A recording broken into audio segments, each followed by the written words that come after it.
La réponse concrète, elle n'appartient pas nécessairement au ministre de l'Intérieur, si ce n'est qu'elle nous appartient en termes préventifs pour avoir une politique qui soit la plus ferme possible. Vous savez, parfois je suis critiqué pour la fermeté, et la politique d'autorité que j'entends mener. Mais quand vous parlez avec les familles, croyez-moi, pour elles, il n'y a pas trop de fermeté ou trop d'autorité. Il n'y en a pas suffisamment.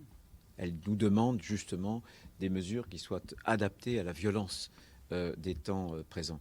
En revanche, si, il y a un certain nombre de solutions. Je voudrais remercier vraiment le procureur qui est quelque part derrière nous, qui va s'avancer, notamment pour le suivi, pour faire en sorte que l'accompagnement psychologique ne pèse pas trop sur le budget des familles.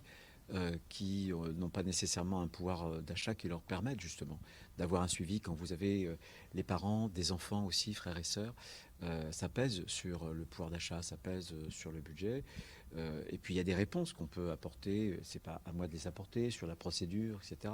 Je pense que les familles, elles ont besoin d'être écoutées, elles ont besoin d'être accompagnées, elles ont besoin d'être suivies.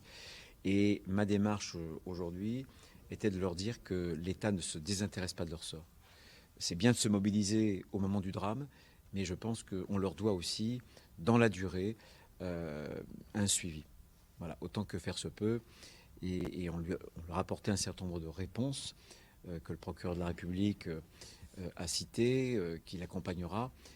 Voilà, bien entendu, on n'a pas le pouvoir de ressusciter leurs enfants. Ils ont perdu à tout jamais des enfants qui étaient en pleine force de l'âge. Et ça, c'est irréparable. Absolument, absolument irréparable.